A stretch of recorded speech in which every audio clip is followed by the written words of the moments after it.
Salut, c'est Adrien Fourmeau et bienvenue dans l'émission Auto Hebdo.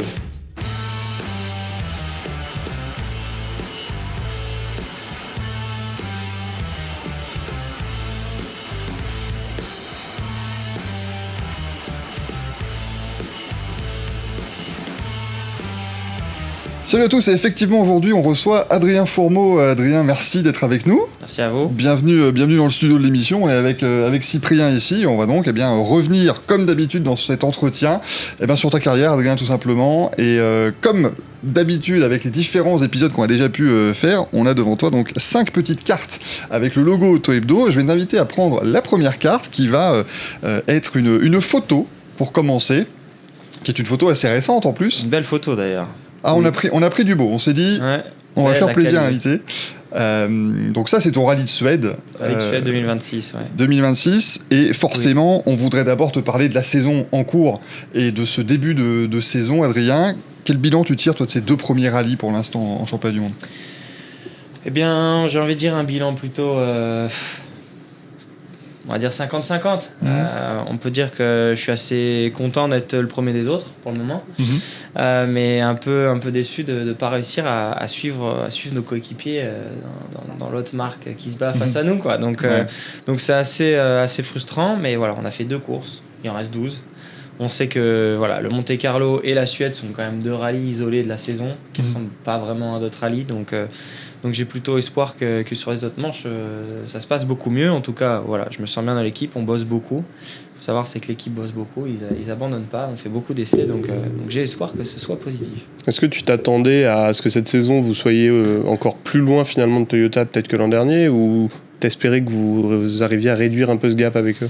Non, clairement, on espérait réduire le gap. On sait que on savait que sur l'asphalte, c'était un peu le côté compliqué de la voiture Evo.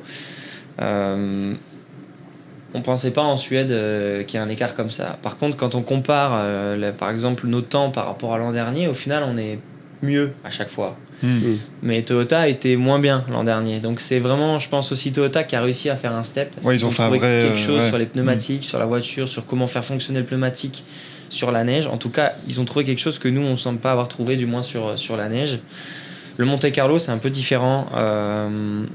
On savait que sur l'asphalte, des grippes changeants, c'était pas l'idéal, et on a vraiment eu les conditions les pires pour nous. Donc on a juste un peu réussi à sauver un peu les meubles. On fait quand même des bons points. Je marque quand même 17 points, quasiment ex aequo avec Sébastien. Donc ça, c'était positif.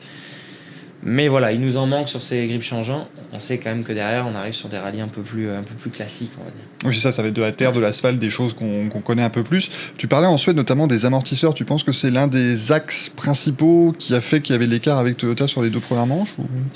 Je pense. Je pense qu'ils ont réussi à trouver quelque chose pour faire fonctionner ces pneumatiques. Je pense que tout le monde parle des Hankook, mais c'est pas forcément pour dénigrer le fabricant, mais plus sur le fait que ça nous demande aussi, nous, avec l'équipe, à travailler dessus et essayer de trouver des solutions.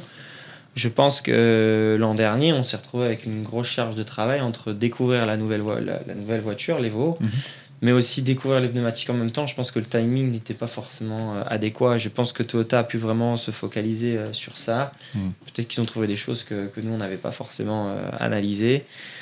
Donc voilà, mais bon, sur la terre, c'est beaucoup plus neutre. On sait qu'on était performant. On a quand même fait 1-2 sur la dernière course sur la terre l'an dernier. On arrive au Kenya, donc je suis beaucoup plus confiant là-dessus. Toi, le Kenya, c'est un rallye que tu apprécies, que tu as hâte d'affronter de nouveau? Le Kenya, c'est un rallye magnifique. C'est un rallye magnifique humainement. C'est un rallye magnifique aussi dans le challenge. C'est pas forcément le plus fun à rouler parce que on roule un peu toujours dans la réserve, parce qu'on sait que le risque de crevaison, il peut toujours se passer quelque chose au Kenya. Donc on a toujours un peu cette réserve, mais le challenge de parcourir ces spéciales qui sont pas naturelles visuellement. Enfin, elles sont hyper naturelles dans le sens où on est vraiment au milieu de la nature, mais elles sont pas dessinées comme une vraie route de rallye où on a vraiment... même visuellement, on arrive à voir. Parfois, on est au milieu d'une prairie. C'est du rallye raid, presque. De la savane, quoi. Et la route, elle fait à peu près gauche-droite. On a du mal à voir visuellement en arrivant à 150, 160. C'est assez difficile. Et ça demande beaucoup d'essayer de trouver des repères dans les notes. Enfin, voilà, il y a plein de choses qu'on rajoute dans les notes. Enfin, dans les notes, il y a des 300 mètres, tiens la droite, 100 mètres, petit ciel au buisson pour essayer de mettre un petit repère. Ouais. On a essayé de prendre des repères avec les animaux, mais en général, à chaque fois, je comprends pas, ça bouge, ils sont plus là quand on revient. Oui, il pourrait être un petit peu plus coopératif quand même avec le rallye, c'est sympa. Les zèbres, ils bougent beaucoup quand même. Donc, puis voilà, c'est aussi le rallye où parfois il faut freiner parce qu'il y a un animal qui veut traverser et on sait pas de quelle réaction il va avoir, donc on ralentit, il passe et puis on repart. Voilà, il y a que vraiment au Kenya où il nous arrive des situations comme ça. Je me rappelle aussi l'an dernier une anecdote quand j'ai un problème électrique après le S1. Je me retrouve là au milieu du Kenya et non, il y a plein de locaux qui étaient là pour nous aider.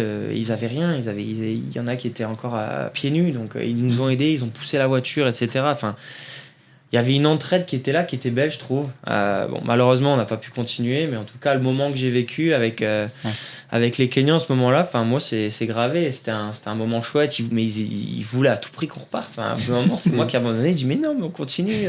Ils voulaient me donner une batterie, etc. Oui, ils étaient tristes pour toi de ne pas pouvoir continuer. Ils étaient en mode débrouillard, comme souvent en Afrique, de vouloir aussi aider. Voilà, ils voulaient troquer une pièce de la voiture contre une batterie pour que je puisse continuer. Je trouvais ça génial. Et je pense qu'il y a aussi qu'en rallye qu'on peut vivre des choses comme ça. Ça ressemble vraiment, ce que je disais, au rallye raid finalement. C'est un peu l'esprit de Dakar déjà sur le côté des pistes, comme tu dis, où c'est beaucoup moins dessiné que les autres rallyes. Puis ce côté entraide, c'est du coup quelque chose qui toi te plaît aussi, qui manque peut-être un peu sur le reste des rallyes européens qui sont du coup plus traditionnels dans des milieux qui ressemblent plus à ce qu'on connaît en France aussi. Ouais, on a quand même un règlement qui nous limite maintenant au maximum tout ce qui est aide extérieure. Je pense qu'il faut qu'on trouve quand même un compromis parce que je pense que ça fait aussi partie de l'âme du rallye. On a vu des vidéos par exemple Macré qui tape avec une pierre pour remettre en place un bras de suspension. Il n'est pas aidé, mais quand même les spectateurs sont là, ils lui donnent des conseils. Enfin, voilà, je trouve que c'est aussi l'âme du rallye, c'est ce qui fait aussi des belles histoires. Et c'est vrai qu'aussi ça permet aussi parfois de pouvoir quand même continuer la course pour quelque chose qui est un peu dommage. Donc oui, c'est un peu l'âme que j'aime bien, un peu rallye raid, et c'est sûr qu'au Kenya ça a d'autant plus de valeur qu'ailleurs. Et toi justement, je dévie déjà un petit peu, mais le rallye raid, toi peut-être que, alors évidemment maintenant c'est évidemment focus sur la carrière WRC, mais on a beaucoup de pilotes de rallye qui partent ensuite au rallye raid, tout ça. Est-ce que c'est quelque chose qui pourrait te tenter toi, peut-être dans l'avenir ? Oui, clairement, parce que j'ai toujours été un peu aventurier. Par exemple, il y a 2-3 ans, je crois, je suis parti faire le Maroc en moto avec mon frère. Partir à l'aventure, mais du désert, voilà, se retrouver un peu seul. Je sais pas, j'aime bien ça. Donc oui, cette course, elle me fascine. J'ai envie de la faire, mais bon, chaque chose en son temps. D'abord, j'ai une longue carrière de rallye, j'espère, devant moi à faire en jouant des victoires et des titres. Donc on va essayer déjà de se concentrer là-dessus. C'est clair. Pour terminer cette partie 2026, toi, effectivement, tu parlais, tu as marqué quand même de gros points. Les Power Stage ont été aussi assez bonnes en général sur ce début de saison. Comment est-ce que tu noterais ta performance personnelle au-delà du package, mais vraiment toi, et avec Alexandre aussi, Alexandre Correa, ton copilote, comment vous vous êtes comporté sur ces 2 premières manches ? Je suis quand même très satisfait du travail que je fais avec Alex depuis dans ce début de saison. On fait avec, comme je dis parfois en arrivée d'interview, je fais avec ce que j'ai. Et là actuellement, je prends aussi beaucoup sur moi parce que le plus simple, ça voudrait de surattaquer. Mais le risque de surattaquer, c'est qu'à un moment, ça s'arrête sur le bas-côté. Et là, on prendrait vraiment 0 point. J'allais pas. Il y a un moment, quand j'ai senti au Monte-Carlo qu'on n'allait pas gagner 0,5 au kilomètre, 0,5 secondes au kilomètre par juste le pur pilotage, sans prendre des risques comme ça. Je me suis dit que l'idéal, c'était d'essayer de faire le meilleur de moi-même. Mais je pense que c'est très formateur aussi, dans un sens, parce que ça me force à essayer d'optimiser tous les moindres choses pour essayer de passer de 0,5 à 0,4 au kill, à 0,3, à 0,2, à 0,1, et espérons revenir au niveau qu'on devrait être. C'est formateur, c'est un peu frustrant. Forcément, moi, quand je suis arrivé chez Hyundai, Thierry était champion et il jouait le titre constructeur. Donc là, c'est sûr que c'est un peu décevant, mais par contre, ça me forme. Je vois quand même où je me situe par rapport au champion du monde Thierry Neuville. Donc aussi, ça me permet aussi de me rendre compte de la performance que j'ai, que lui aussi est en difficulté. Donc je pense que, je sais pas, sur une note de 10, je mettrais quand même 8 parce que je suis perfectionniste et je me dis qu'il y a toujours à aller chercher. Donc voilà, je pense que là où je regrette, c'est un peu les tests en Suède qui n'ont pas été... On a eu des petits problèmes mécaniques dessus et ça nous a un peu fait perdre du temps et je pense que c'est ce qui nous a aussi un peu coûté derrière. Après, il y a aussi quelque chose qui est bien pour toi, c'est qu'au sein de l'équipe, du coup, il n'y a plus Tanak cette année. Donc, tu es finalement le numéro 2, on va dire, derrière Thierry Neuville, même si peut-être pas vraiment d'hierarchie en interne. Est-ce que toi aussi, ça te permet du coup d'être plus confiant, de te sentir mieux intégré, de sentir que l'équipe aussi mise du coup plus sur toi? Parce qu'ils ont fait le choix aussi de pas vraiment remplacer Tanak. Alors, ce que j'ai bien aimé en joignant Hyundai, c'est que je suis arrivé quand même avec 2 champions du monde, hein, Thierry et Hoyt, et j'ai pas du tout senti que j'étais le pilote numéro 3. Seulement à partir de, j'ai envie de dire, à partir de la Sardaigne l'an dernier, où j'ai dû commencer à céder ma place ou quoi pour les points, etc. pour Hoyt, parce que moi j'avais pu à jouer de titres, mais en termes de préparation de voiture, de la technologie qu'il peut y avoir, les évolutions, etc., il n'y a jamais eu un pilote qui avait les anciennes pièces ou quoi. Ça, faut enlever cette idée. Peut-être que j'avais pas le nouveau pare-choc, mais ça me change pas grand-chose, quoi. Oui. Donc au final, c'était des petites choses, mais qui n'avaient pas vraiment d'impact pur sur la pure performance de la voiture. Ou si elles y étaient, elles étaient vraiment minimes, et en rallye, ça se jouait pas à ça. Donc non, je trouve que cette équipe, pour ça, elle met vraiment tous ses pilotes au mieux, et même cette année, avec des pilotes en part-time, ils mettent tout en œuvre aussi au mieux possible pour qu'ils soient aussi à l'aise dans la voiture, même si c'est sûr que cette année, ils sont beaucoup plus ciblés sur 2 pilotes. Mais donc ça, c'est quand même appréciable, parce que c'est vrai que c'était un peu mon interrogation en allant chez Hyundai, est-ce que je vais pas être la dernière roue du carrosse, voilà.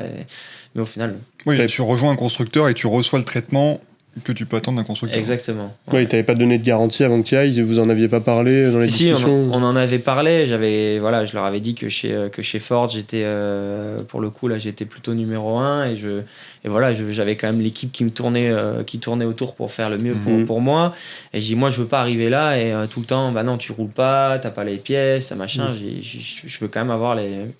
Et ils m'ont garanti qu'il pouvait, il y avait pas de problème de faire les 3 voitures pareilles, donc ça, là-dessus, j'ai pas eu un autre traitement que les autres. Et pour terminer sur cette partie moderne, on va dire, 2027 arrive vite aussi, parce qu'on est concentré sur 2026, mais il y a un gros changement de règlement qui arrive en 2027. Qu'est-ce que tu en penses, toi, justement, de ce nouveau règlement qui arrive? Bon, moi, forcément, si je le vois en tant que pilote automobile, les rallyens qu'on conduit aujourd'hui, c'est fantastique à rouler. On a de l'aéro, on a de la puissance. Il y a tout qui va bien, et encore, on voudrait encore plus.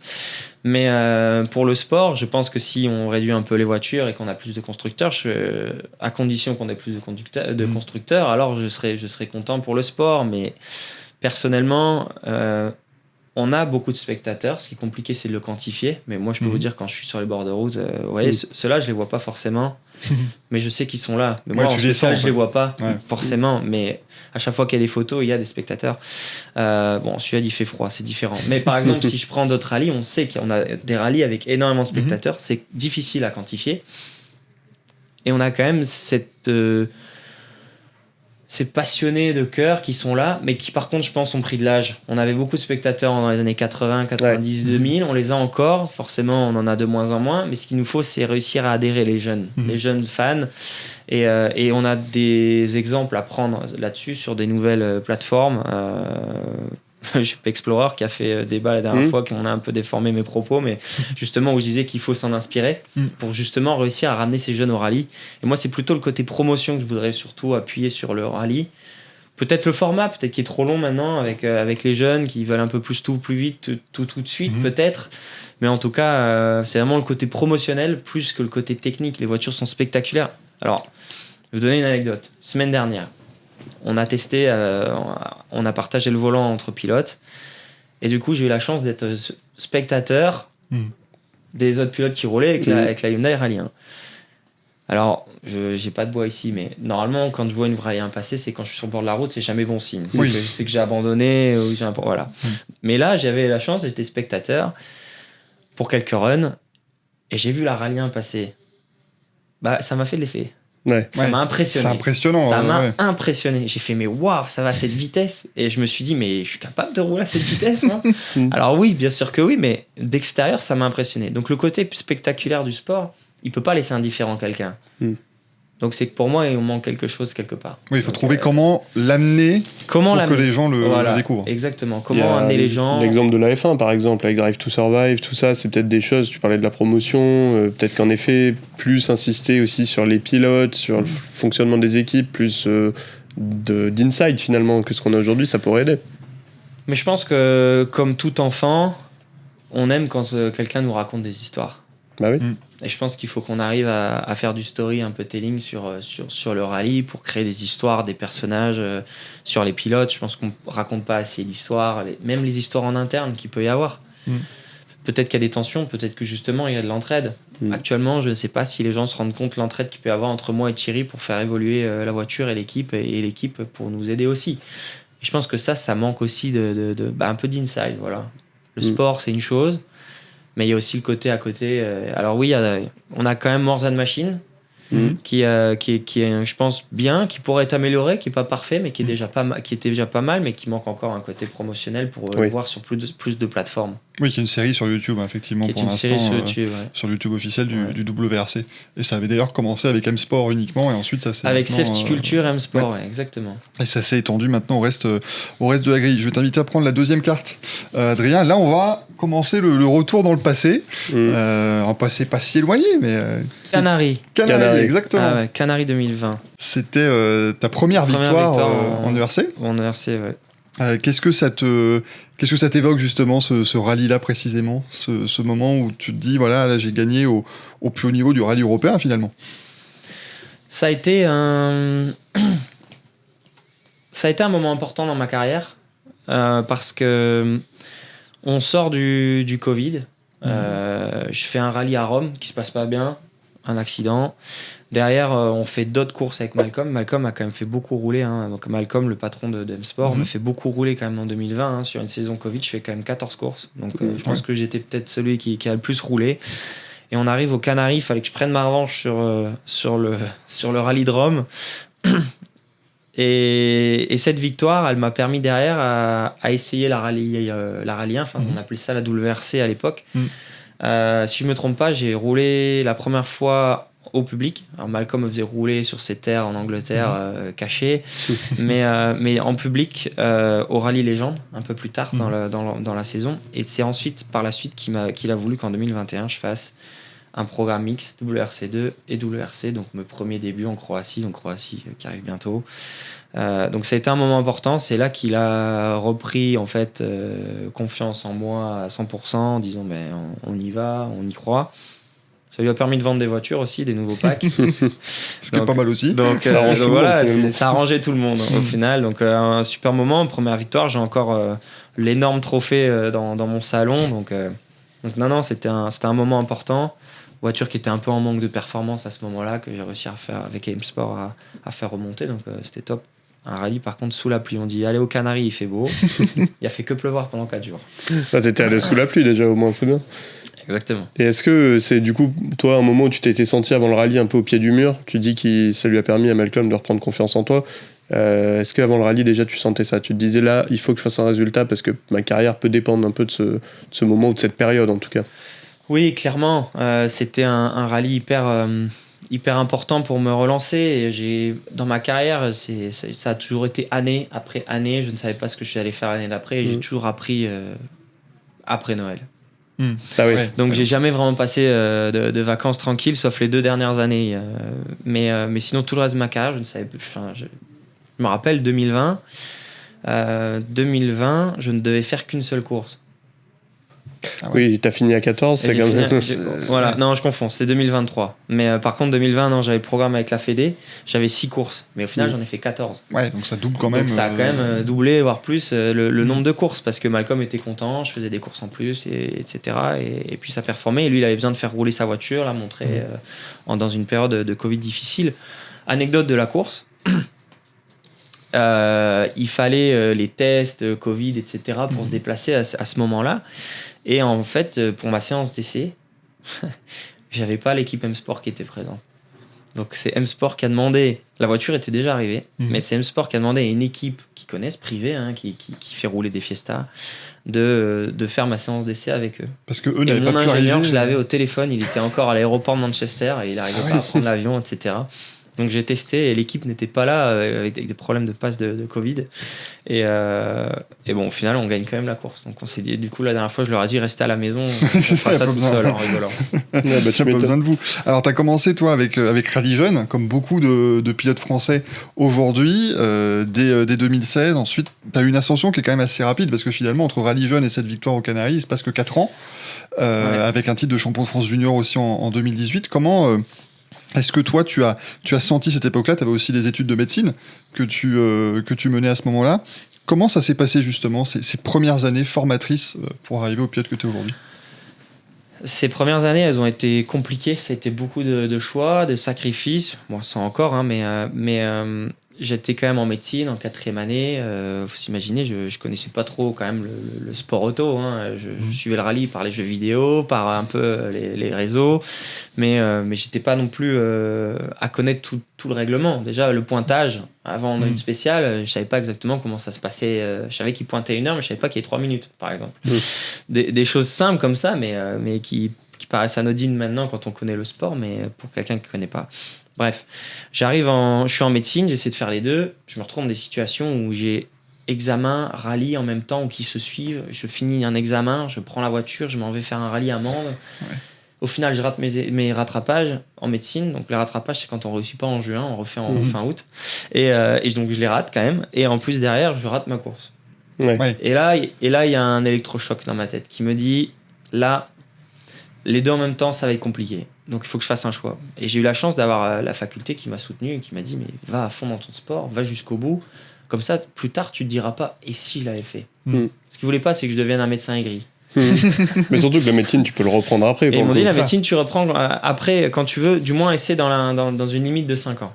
Ouais, c'est ça. Donne-toi 5 ans pour Donne-toi 5 ans. tenter le rallye à fond. Bon, là, ça fait 6 ou 7 maintenant. Oui, mais là, Ouais. je pense que tu es Ouais. content Ouais. de. Mais donc j'avais quand même. Mais moi, mentalement, ça m'a énormément aidé. On sait que le sport, c'est énormément dans le mental, mais de savoir que j'avais ma roue de secours, qui était la médecine, en fait, ça m'a permis d'aller à fond. On y va, on va à 100% et on verra bien ce qui se passe. Et je pense que ça m'a énormément aidé. Ça a été un contexte vraiment propice à derrière réussir. Et alors, bien sûr, il a fallu apprendre tout le reste. Ça a été dur. En 4 ans et demi, je suis arrivé en Croatie à faire 5e au rallye. Et je pense que j'ai fait les titres dans Auto, Hebdo. Et c'était voilà, avec le jump.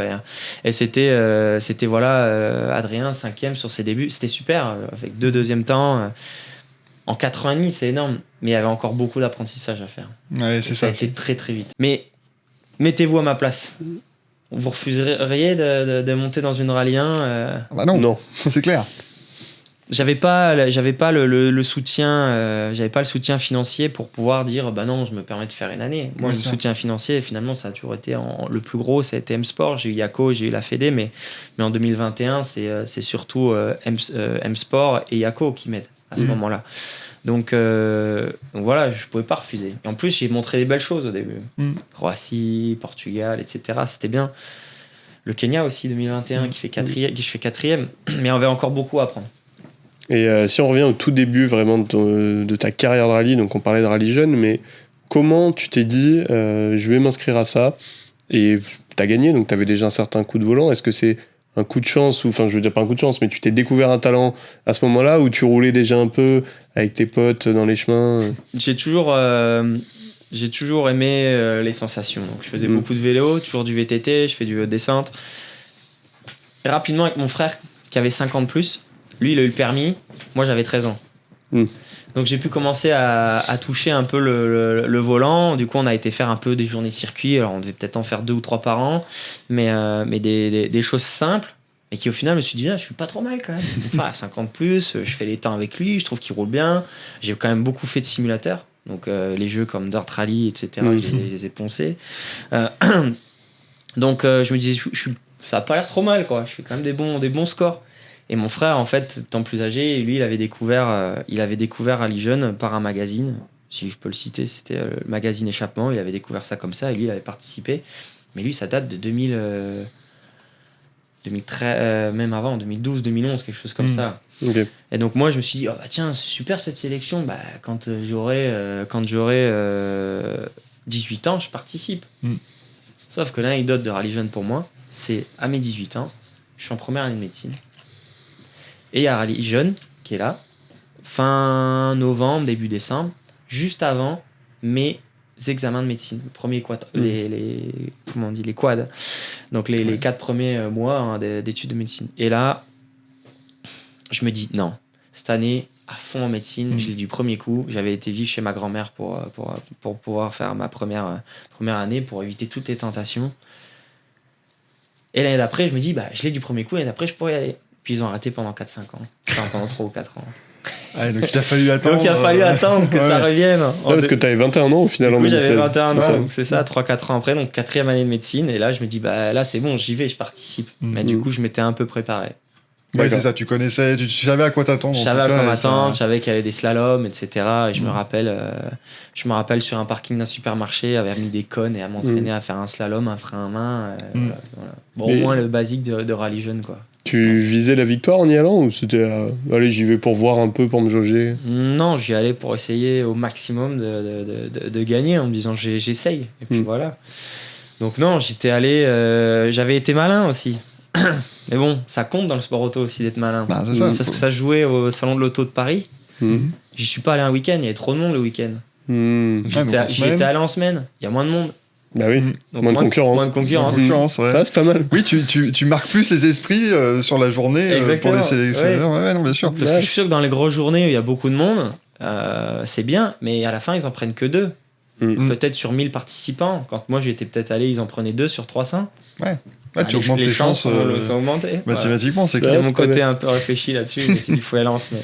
Non, mais c'est bien. On peut dire que tu dois ta carrière à ton cerveau, quoi, finalement. Je dis pas ça, mais peut-être que ça a aidé. Bon, peut-être que peut-être j'aurais quand même gagné le jour en week-end, mais du moins j'avais optimisé toutes mes chances. Quoi. C'est sûr.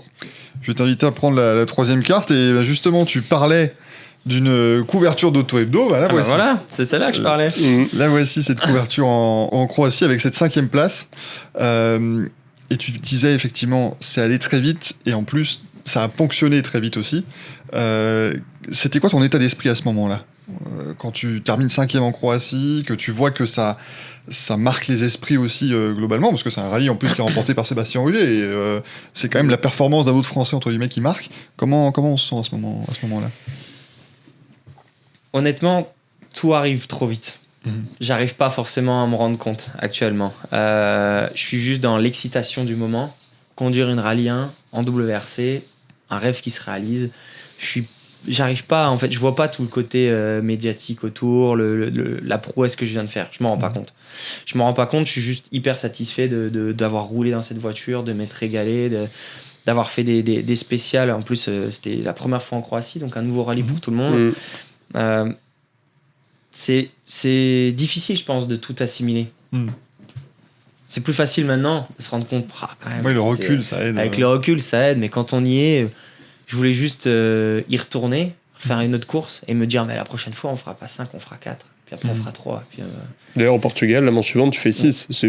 C'est un peu moins bien, mais enfin, ça reste quand même top. Ouais, c'était pas mal. Encore une fois, avec des bons temps. Je crois que je fais encore une fois 2 deuxièmes temps. À chaque fois, il me manque ce scratch. Je suis toujours proche, mais j'y arrive pas. Il me manque 1 ou 2 secondes à chaque fois sur certaines spéciales. Mais donc déjà là, je suis là et je veux déjà aller chercher des scratchs. Je veux déjà aller faire mieux. Et je pense que c'est aussi la force qui fait de toujours vouloir plus et de s'améliorer. Je pense que tout champion a envie d'aller dans cette direction. Mais moi, déjà là, j'avais ça. Donc... Mais bon, c'était magique, puis le jump, il était beau quand même. Ah bah ouais, non, c'est sûr que ça fait une belle image, hein. C'est plutôt pas mal. Et à ce moment-là, est-ce que tu te dis justement, c'est entre guillemets facile, ou comme tout vient très naturellement et que les résultats viennent, ou est-ce que ça t'a mis une pression aussi de dire, maintenant, il faut continuer d'assurer Non, ça m'a donné énormément de confiance en moi, en fait. C'est ça. C'est que, en fait, de réussir, d'arriver à ce niveau-là, et de quand même faire des temps face à eux, je me dis, mais pourquoi pas, en fait. Mais il faut y croire. De toute façon, si moi, j'y crois pas, personne va y croire. Enfin, je dois être le premier à y croire. Donc il faut que ça marche. Et puis, en plus, je fais des résultats. Donc, ça me donne de la confiance. Peut-être un peu trop. Je deviens un peu arrogant, peut-être, à des moments, à vouloir un peu trop performer, un peu trop tout de suite. Mais... je sais pas, je pense que j'ai déjà vu d'autres champions qui étaient un peu comme ça, et français également. Donc, je me dis, c'est pas trop mal, mais bon, en tout cas, ça monte mon envie, ça montrait mon envie déjà à l'époque. Et justement, tu dis que ça t'a donné beaucoup de confiance, que t'étais presque un peu arrogant, mais quand tu prends derrière ton premier coup d'arrêt, je veux dire, comment tu réagis ? Premier rallye qui se passe un peu moins bien. Premier coup d'arrêt, c'était Ypres, je pense. Ouais. Et comment tu te remets de ça? Est-ce que d'un coup ta confiance qui était au maximum, elle en prend un sacré coup, ça redescend d'un coup, ou t'arrives à relativiser, à te dire bon, ça arrive, il faut pas tout jeter à la poubelle non plus? Celui-là, je m'en rends pas encore compte. Et malheureusement, je prends pas la leçon. Je pense que je me rends pas forcément compte parce que je me dis que je me fais avoir sur une trace de tracteur, en fait, un tracteur qui sort d'un champ, qui freine et qui rentre, et en fait je glisse sur les deux traces. Bon, les autres passent, hein, mais moi j'ai voulu le négocier à fond, il passait pas à fond. Derrière, je me dis bon, c'est tout, ça fait partie du rallye, hein. Des accidents, on en a quand même tous au moins une fois par an minimum, donc ça fait quand même partie du jeu, malheureusement. Mais voilà, ça fait partie du pilotage. Donc je m'en rends pas forcément compte. Je me dis bon, c'est tout, c'est comme ça fait un. L'équipe m'en veut pas là, pour celui-là. Je me dis voilà, c'est tout. Aussi, Malcolm en voulait un peu quand même parce que c'était une voiture qui avait le châssis numéro 13. C'était dans la spéciale numéro 13. Il était 13h et elle était toute neuve. C'était son premier rallye.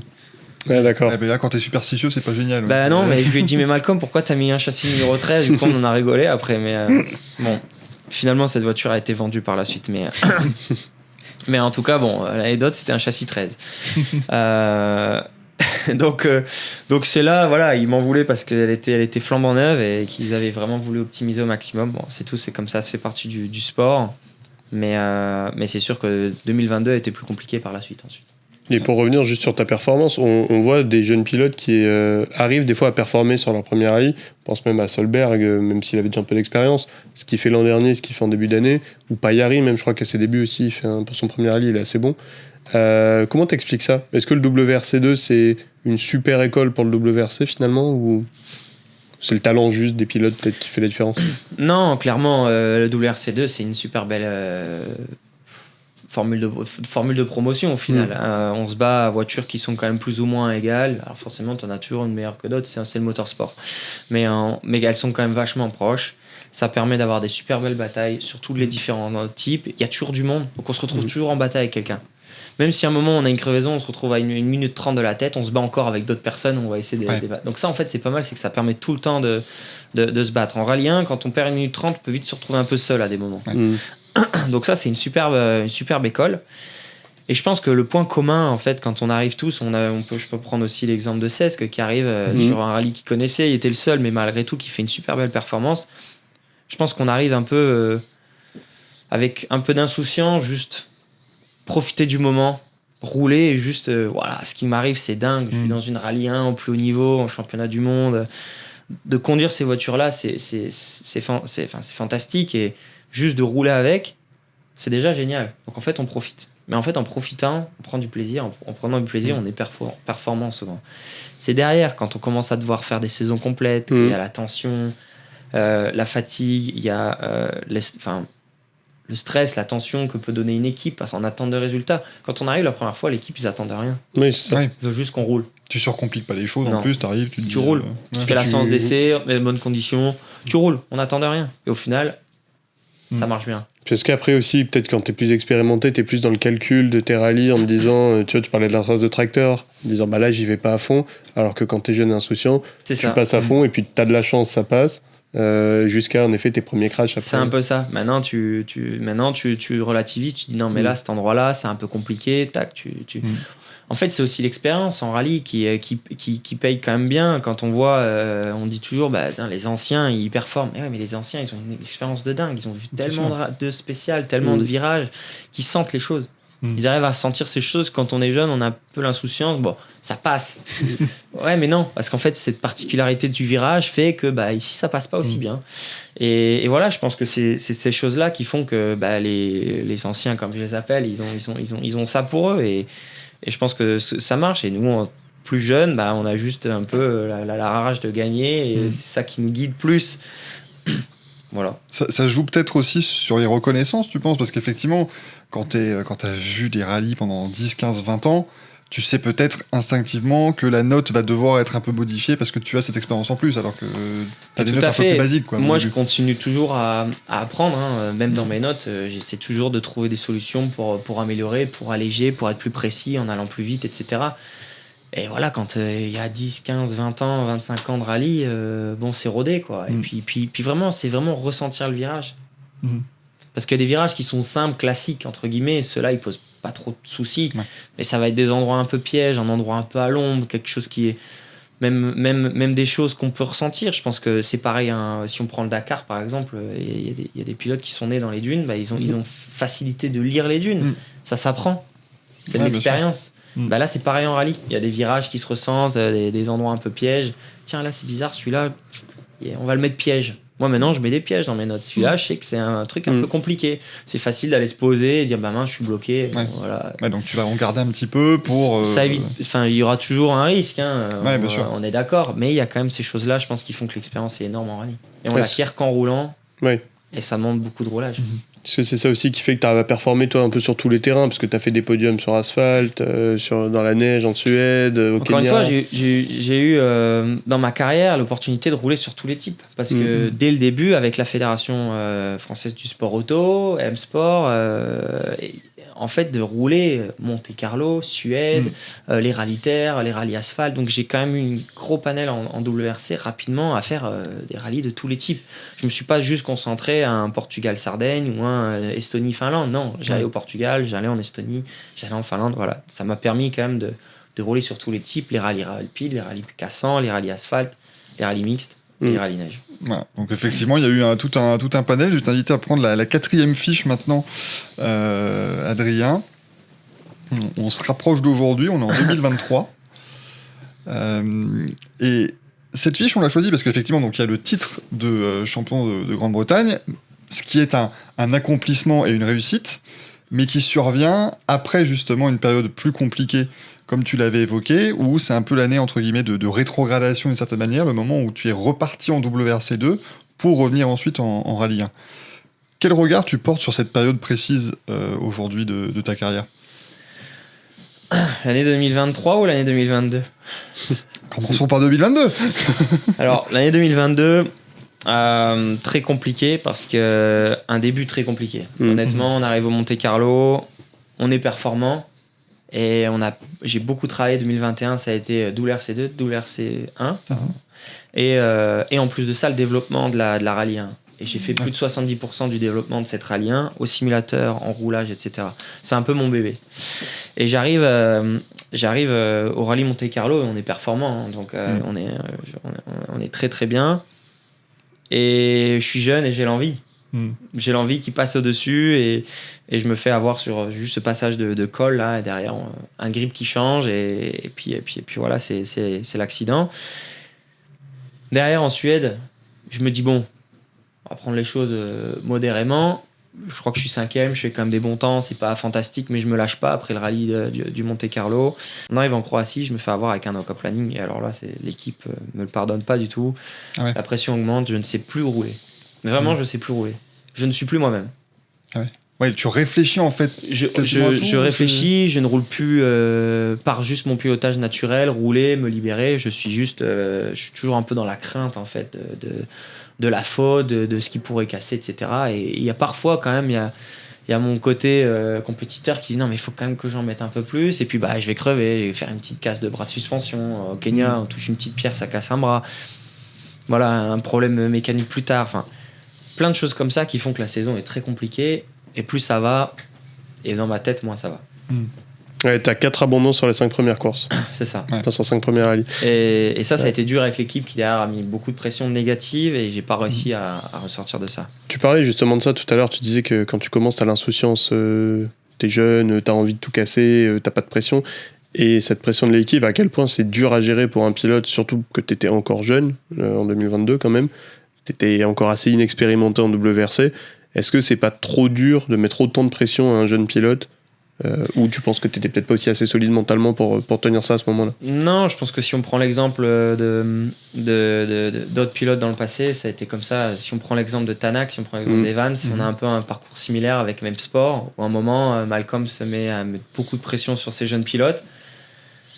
Je pense que c'est sa façon de nous faire, je sais pas, de nous former à la suite, je pense. En tout cas, ça a l'air de fonctionner. Hein. On est tous les trois là. Bon, il t'a pris un peu sa retraite là, mais je pense qu'il va revenir. Mais ouais, je pense qu'il teste nos limites, il teste notre caractère. Il veut voir si quand on est aussi bas, si on en veut vraiment, en fait. Parce que le plus simple, ce pourrait dire d'abandonner.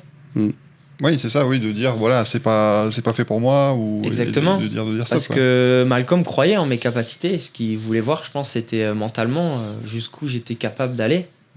Et dans les moments bas, en fait, parce que je pense que le sport de haut niveau, c'est ça. Il y a des moments c'est bas, et en sport auto, on est un peu seul. On peut pas je veux dire, si moi je suis en manque de performance, je peux pas demander à un remplaçant de me remplacer à ce moment-là. Je suis pas comme au foot où je peux dire attendez, mettez-moi un peu sur la touche là, je suis pas très bien. Ouais. Et puis je reviendrai dans 2-3 mois. Non, là c'est tout de suite et toutes les courses s'enchaînent et tu dois toujours performer. Et il faut toujours performer. Donc c'est très ça demande beaucoup.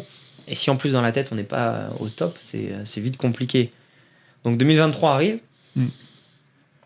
Et donc avec Malcolm, c'était des négociations. Est-ce qu'il me remet en rallye 1, en rallye 2 ? Finalement, il me dit non, on va te mettre en rallye 2. Dur à accepter.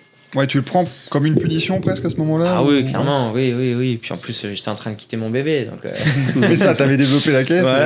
Qu'est-ce qui peut performer en plus ? Première course qui arrive et Seb qui arrive et qui gagne. Donc j'en étais quand même content. Alors forcément, hein, c'est l'équipe qui développe, mais les pilotes donnent aussi vachement donnent beaucoup leur avis, leur orientation sur quelle et tout ça, direction aller avec la voiture, etc. Donc c'est important, le travail du pilote est important. On arrive en 23. C'est dur Monte Carlo. En plus je rentre dans la Ford qui était un peu en manque de performance par rapport aux autres. Et c'était un rallye un peu compliqué. Et puis je devais faire qu'une course. Puis 2. Puis 3. Et après finalement Malcolm veut faire le championnat britannique qu'on remporte, mais on n'avait pas le choix. Fallait qu'on gagne toutes les courses qu'on participait parce qu'on avait en plus le WRC2 à côté. Et si on faisait un 0 pointé sur une des courses, il y avait peu de chances qu'on puisse être champion. Donc il fallait qu'on gagne à chaque course. Oui, parce que tu ratais la dernière qui comptait double en exactement. plus. Donc, de toute façon, tu savais qu'en termes de points, exactement. Donc il fallait qu'on gagne à tout prix les courses et que les autres, à un moment, il leur arrive quelque chose ou pas, quoi. Et au final, on est champion. On gagne aussi en Europe centrale en WRC2. Donc, mais cette année-là, pour moi, c'est une année importante. C'est une année où je reprends plaisir à rouler. Mentalement, je fais que monter en termes de bien-être et de performance. Et je pense que c'est là le tournant où je me dis, peu importe ce que Malcolm dira, tant que je sais que ce que j'ai fait c'est bien, je serai content. Oui, tu partais du principe que tu avais cette satisfaction. Et j'ai enlevé vraiment cette pression que pouvait donner une équipe.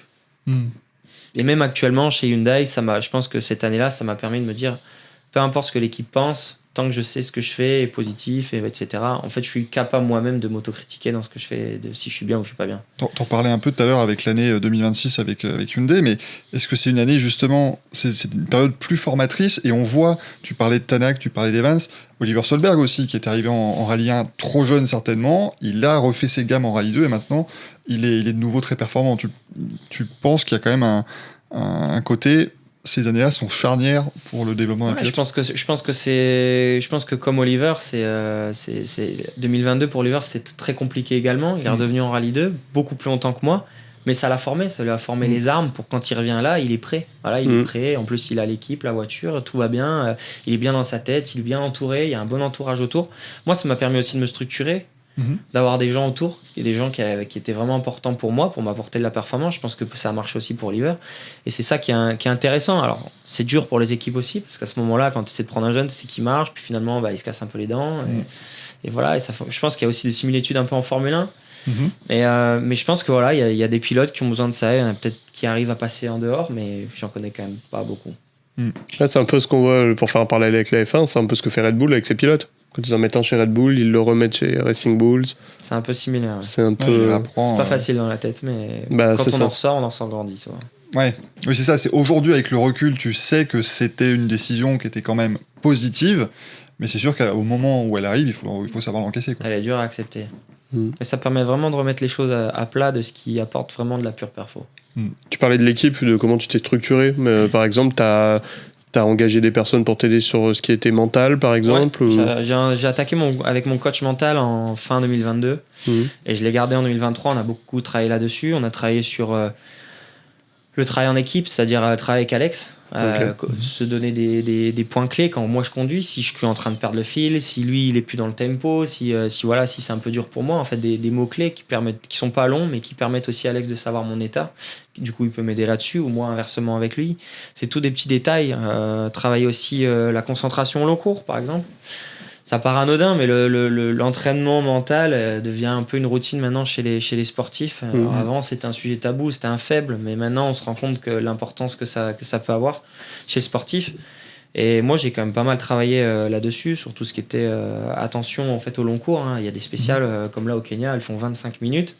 Ouais. C'est 25 minutes à bloc avec la chaleur, voilà, écoutez, parce qu'il faut prendre beaucoup d'informations, visuelle, auditive, sensations. Il faut traiter l'information au plus vite à chaque fois, donc ça demande quand même beaucoup. Et le cerveau, c'est un muscle, ça s'entraîne. Et là, effectivement, maintenant, tu arrives à un niveau où voilà, tu l'as beaucoup plus entraîné. Je vais t'inviter à prendre la dernière carte. L'homme qui revenait du froid. Bah oui, parce qu'un premier podium en rallye 1 en Suède, c'est quand même assez spécial. Ça devait être un grand moment. Ah, c'était énorme. C'était énorme. Je me rappelle, on est deuxième le samedi soir. On vient de faire une journée de dingue le samedi en bataille avec Elfyn Evans, qui est quand même vainqueur du rallye déjà à l'époque, qui est connu à rouler très vite en Suède, qui est un prétendant pour le titre. Moi, je reviens avec Ford et Monte Carlo 5e. J'arrive en Suède et on est déjà deuxième le samedi soir. On marque les points du deuxième parce qu'à ce moment-là, on marquait les points le samedi soir. C'est vrai. Et je me rappelle, Malcolm m'appelle et il me dit demain, je veux juste que tu gagnes ton premier podium, quoi. Enfin, que tu remportes ton premier podium. Donc demain, tu laisses passer Evan. Difficile, ça. Difficile. Mais d'un autre côté, l'entourage aussi que j'ai autour, je les appelle, etc. Ils me disent, mais Adrien, marque ton premier podium. Et derrière, ça te construira pour aller en chercher d'autres. Surtout que 2 ou 3, finalement, c'est pas très important. C'est toujours mieux de faire deuxième, mais c'est la victoire qu'on veut. C'est ça. Premier échelon, c'est le podium, et le deuxième, c'est la victoire. La victoire était inatteignable à ce moment-là. C'est un peu comme, je sais pas, c'est 2 ou 3, ça change pas énorme. Par contre, les gens retiennent que tu es sur le podium, et ce qu'ils retiennent, c'est le vainqueur. Donc au final, je me dis, c'est plus le moment de faire 2021 ou 2022 à vouloir avoir la fougue. On a un peu appris et maintenant il faut l'accepter. Il faut accepter, voilà. C'est trop risqué, ce serait dommage de gâcher ça. Surtout en Suède, un Français, voilà. Premier podium en Suède, c'est quand même pas là qu'on attendait. C'est ça, c'est pas podium, habituel, quoi. Donc moi, je me dis, c'est tout, je m'exécute et je perds ma place déjà dès la première. Je savais même plus rouler, quoi. Je roulais plus libéré. Et au final, c'est un peu le risque parfois, c'est qu'à vouloir tellement baisser son rythme, on sait même plus rouler, quoi. Donc voilà, après j'ai repris un rythme et puis on a fini le dimanche comme ça et j'ai remporté mon premier podium là-bas. Puis on a appelé un tout de suite à la suite, au Kenya, direct derrière. Ouais. Dans des conditions très différentes, encore une fois. Donc c'est quand même marrant que tu arrives à faire tes 2 premiers podiums sur des rallyes aussi diamétralement opposés, quoi. Ouais, je pense que c'est aussi ce que demande le rallye, la capacité d'adaptation des pilotes. Les championnats maintenant sont longs, sont très variés. On n'est plus à l'époque des années 80, on prenait des pilotes que pour 6 courses. Et puis les 6 autres courses, c'était un autre. Il y avait les spécialistes rallye rapide et les spécialistes asphalte. Maintenant, il faut être bon partout.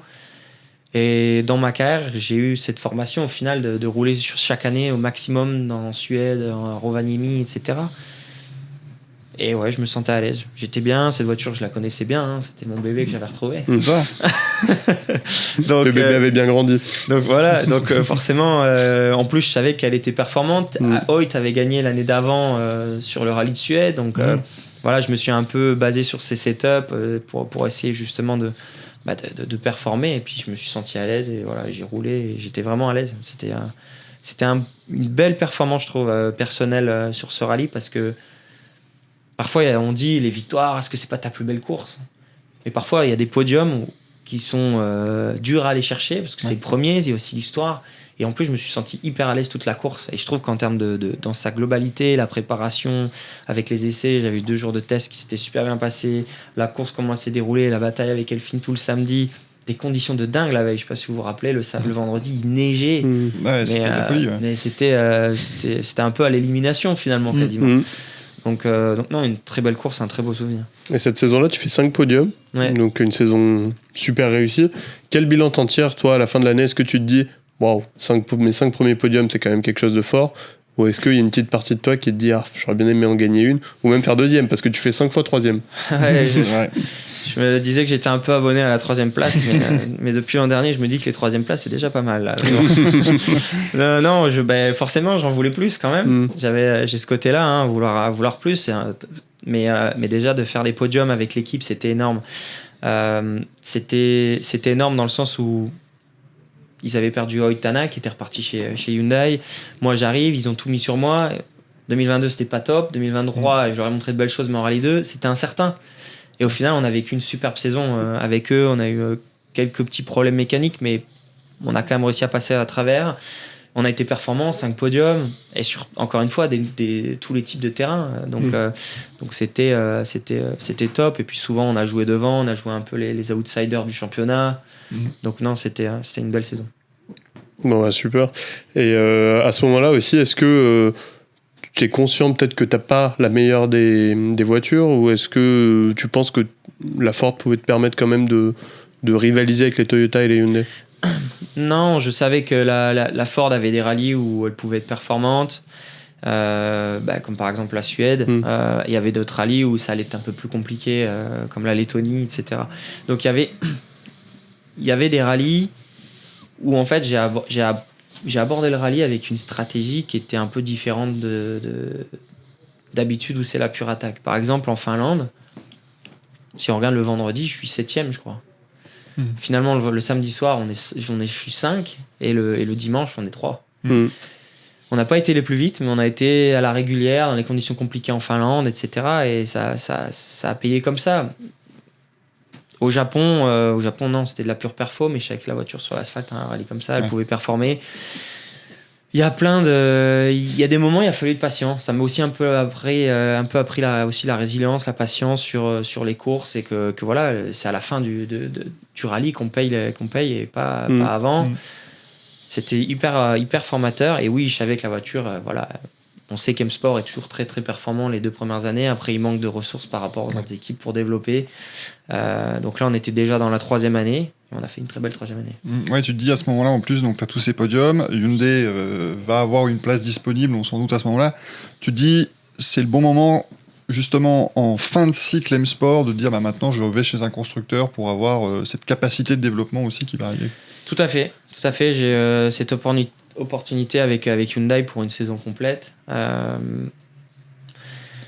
Il fallait que je la saisisse, quoi. C'était le moment. Malcolm me sentait prêt, je me sentais prêt, et je pense que là-dessus, il y a pas de doute. J'étais prêt à aller chez Hyundai, et ça s'est bien passé l'an dernier. Donc...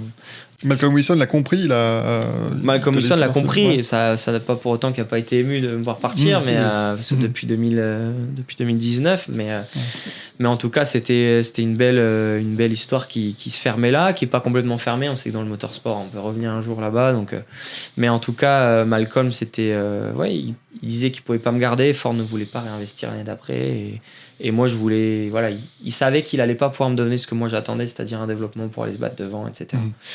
Donc voilà ce que Hyundai m'a apporté, avec d'autres difficultés, mais encore une fois, je pense que toutes ces années m'ont aussi appris et me permettent, je pense aussi cette année, de prendre du recul sur ce qui nous arrive un peu chez Hyundai, là, un peu en baisse de performance, de derrière pas surattaquer, pas faire d'erreurs, à vouloir compenser des choses qui auraient été beaucoup plus compliquées 3 ans en arrière, 3-4 ans. Et pour boucler la boucle, du coup, on va pas reparler de ce qu'on a dit en début d'émission sur cette saison, mais maintenant, est-ce que tu considères que tu es déjà à ton top niveau? Est-ce que tu vois encore des points d'amélioration? Tu parlais des vieux, entre guillemets, qui sont là, qui sont toujours là à côté. Les expérimentés. Voilà, c'est plus politiquement correct. Est-ce qu'il y a encore des choses que tu vois chez eux qui t'inspirent, qui te donnent des axes de progression, ou tu penses que là, tu es déjà à ton plein potentiel? Il y a toujours à apprendre, et je pense même que les anciens, comme je les appelle, les anciens. Ils apprennent encore. Je pense que dans le sport, le sport évolue tellement, le sport évolue tout le temps, qu'il faut toujours en fait se remettre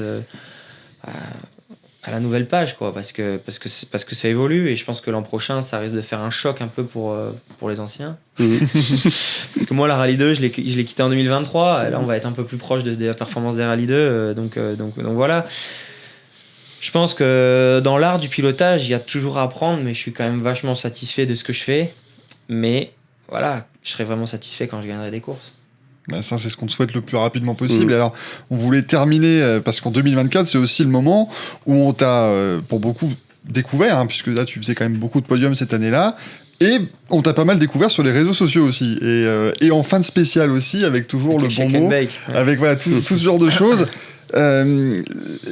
Pour toi, la fin de spécial, c'est aussi un moment où il y a un petit peu de décompression, j'imagine, après avoir été justement concentré à fond pendant toute la spéciale, et tu peux lâcher et laisser un peu exprimer.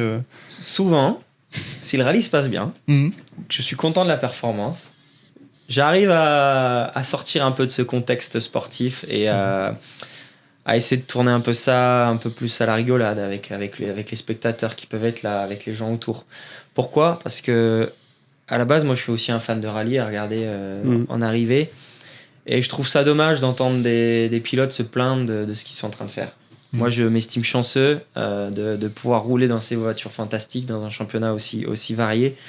Et je trouve ça dommage, en fait, que les gens, quand ils nous voient arriver, ils disent « Mais ça va être mauvais ce qu'ils font. À chaque fois, ils sont en train de râler. » Mais on râle pourquoi ? Parce que c'est dur. C'est un sport compliqué. Il y a beaucoup de sacrifices. Quand on est des compétiteurs, donc quand on ne performe pas comme on veut, c'est dur, c'est frustrant. Mais ça n'empêche qu'il faut quand même qu'on arrive à montrer aux gens que ce qu'on fait, c'est top. Et c'est vrai. Même dans la frustration, piloter ces voitures-là, c'est top. Enfin, je veux dire, dans des paysages tout le temps variés. Là, je vois la neige, on va arriver au Kenya, encore une fois. Ouais, c'est différent. Donc, tout le temps différent. Et les sensations que ça procure de jouer avec la voiture, les compressions, les jumps, de jouer avec. Voilà, on joue avec, on se fait plaisir, on joue avec.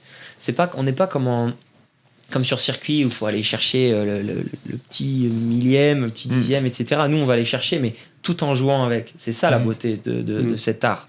Et de pouvoir jouer avec, c'est là où je m'amuse. Et quand j'arrive à la fin de spéciale et que je suis content, j'ai envie de rigoler, j'ai envie de dire peut-être des bêtises, mais qui font rire les gens. Et 2024, j'en ai fait quand même pas mal. J'en avais un paquet. Mais depuis que je suis un peu plus en difficulté par rapport aux objectifs que j'ai en tête, je suis un peu plus de difficulté d'être un peu plus naturel à l'arrivée des spéciales. Ouais, faut qu'on espère. En fait, ce qu'on te souhaite, c'est de retrouver le Adrien fun, entre guillemets. Retrouvez-moi sur les podiums et ça ira, vous me retrouverez comme un 24. Ce sera le bon truc, quoi. Par exemple, il y a un petit truc pour terminer sur ce sujet aussi. À l'arrivée des spéciales, où il y a ces fameuses petites minutes d'interview à peine arrivées. C'est aussi ça, souvent, qui donne peut-être pas une très bonne image. Je parle des pilotes qui se plaignent. C'est ce que je disais. Ouais. Voilà, parce qu'en fait, quand vous arrivez, on comprend aussi la frustration. Soit ça s'est mal passé, soit vous avez crevé, soit il y a plein de raisons. Est-ce que tu penses que ça, par exemple, c'est quelque chose qu'on devrait supprimer ? C'est peut-être pas le bon moment. On a à chaque fois l'impression, en tout cas quand on vous voit à la télé, que c'est jamais vraiment le bon moment pour vous parler. Faut s'imaginer, hein, vous êtes en plein effort, vous imaginez, vous venez de courir un marathon à bloc, là, et les marathoniens, ils arrivent et vous passez la ligne d'arrivée, ils font 5 mètres, et alors, comment s'est passée la course ? Ouais. Faut imaginer, hein, c'est ça comme ça, et tout le week-end. Et ça a l'air assez violent, en tout cas, de l'extérieur, je trouve. Ils vous ouvrent la porte. Et il y a des week-ends où ça se passe pas comme on veut. Où on envoyer tout claquer, quoi. Ouais. Voilà. Parfois, moi, je dois prendre sur moi, et c'est pas à la faute de l'intervieweur à la fin de la spéciale, mais sa question, elle peut me vexer, en fait. Et je reste humain, et parfois, j'aurais envie d'envoyer bouler les gens qui me vexent un peu, quoi. Alors que c'est vrai, en soi. Je le sais au fond de moi, que c'est un peu vrai, etc. Mais c'est pas le moment, c'est pas le bon mais là, c'est le moment où, en fait, je suis déjà frustré que ma spéciale, je fais pas le temps que je veux, je suis un peu en galère, laissez-moi tranquille, quoi. Puis t'as l'adrénaline au top, alors le cœur qui bat. Alors quand ça se passe bien, c'est plus facile de jouer, de rigoler, etc. Donc il faut qu'on arrive, nous pilotes, à réussir à être quand même toujours dans le positif dans les moments où c'est difficile. Voilà, ça nous demande beaucoup. C'est vrai que tout de suite après la ligne d'arrivée, ça se passe, mais il y a des moments, peut-être que un peu plus tard, ce serait plus facile, quoi. On se rappelle, c'était en Arabie Saoudite, hein, les premiers jours où justement les pilotes, vous avez décidé de ne pas parler parce que il y avait ce reproche, on va dire, de la FIA. Kenya l'an dernier. C'était ce côté où il y avait ce reproche de la FIA de certains mots. Liberté d'expression qui et on est en arrivé. Encore une fois, voilà, c'était moi qui avais eu l'amende l'an dernier. C'est ça, oui. En Suède, parce que j'avais dit que j'avais. j'avais merdé. T'avais merdé, oui, c'était même pas. J'avais dit ça. Le mot était même pas violent en soi, c'est ça. Sauf que c'est vrai que c'est des mots qui peuvent choquer dans d'autres cultures. On est dans un rallye mondial, mais d'un autre côté, je suis issu d'un peuple latin. et donc voilà, mais en tout cas, c'est sûr que on avait décidé d'arrêter parce que il y avait un quiproquo. Dans ce cas-là, qu'est-ce qu'on a le droit de dire? Parce que c'est pas ma langue maternelle, c'est pas évident. Vous voulez qu'on dise le plus librement possible en arrêt spécial, mais en même temps, si on dit quelque chose de mal, on est réprimandé. Donc voilà, fallait trouver un compromis. C'est là qu'est née la Warda. C'est vrai que c'est pas simple en arrivée de spécial. C'est peut-être est-ce qu'il faut varier. Moi personnellement, parfois, je me dis que ce serait mieux d'avoir un peu plus d'inside, de caméra embarquée, des endroits placés un peu plus stratégiques dans la spéciale. Moi personnellement, quand parfois je regarde le live, je vois des endroits qu'on filme de la spéciale où je me dis pourquoi ils ont filmé là. Ouais, c'est ça la spéciale elle est magnifique, ils filment l'endroit qui est le moins beau. Ouais. Je me dis mais c'est pas là qu'il fallait filmer. On a raté un jump, on a raté un endroit un peu spectaculaire, un endroit un peu idéal pour le spectacle. Alors je sais qu'il y a des problèmes techniques, après là on va rentrer sur un débat, le côté technique de filmer, etc., avec la retransmission en direct. Mais il y a des fois où je me dis mais mince, c'est dommage. Ouais, c'est ça, on pourrait améliorer le truc. On va terminer, mon cher Adrien, avec notre contre-la-montre. On va mettre un timer de 2 minutes. On a une 30aine de questions, répondre du tac au tac. T'as le droit à un joker quand même, on est sympa. Mais est-ce que tu es prêt? Question piège ou... Il y a non, tout. Ça devrait aller, il y a tout, mais ça devrait aller. C'est pour ça que t'as un joker. Voilà, il y a quand même... il faut pas l'utiliser tout de suite direct, mais bon, normalement ça devrait aller. Est-ce que t'es prêt, Adrien? Allez. Alors, top, qui est le pilote le plus sous-coté avec qui tu as pu rouler?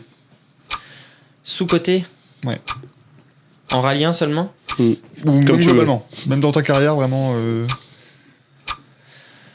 je vais pas dire Sébastien Ogier, mais... en sous-coté, je dirais Evans quand même. Ouais, qui fait 5 fois deuxième du championnat. Exactement. On ne donne pas assez de mérite. Et le pilote le plus fort que tu as affronté, là par contre, vraiment le meilleur. Ça restera quand même Sébastien Ogier. Lob, j'ai pas rencontré assez longtemps, mais Sébastien Ogier, forcément. Tanak quand même. Tanak, là, quand même, une sacrée référence. Donc, je dirais ces deux-là. Qui a été jusque maintenant ton meilleur coéquipier? Dans quel sens? Alors, le meilleur en performance ou le meilleur avec qui t'entendre et avec qui collaborer, on va dire? Alors, quand j'ai eu la chance d'être le coéquipier de Sébastien Loeb, c'était quelque chose d'un peu grandiose pour moi. Mais en tant que vraiment coéquipier, d'entendre pour faire évoluer les choses, etc., je dirais quand même Thierry Neuville. Le pilote qui t'a fait rêver quand t'étais jeune? C'était Tanak et Ogier. Ton rallye préféré? Rallye Monte-Carlo, rallye de cœur, spectateur avant, puis de parcourir, etc. Mais en termes de pilotage, c'est pas celui que je mettrais en haut, mais en tout cas, en termes de... Voilà, le global, c'est le Monte-Carlo.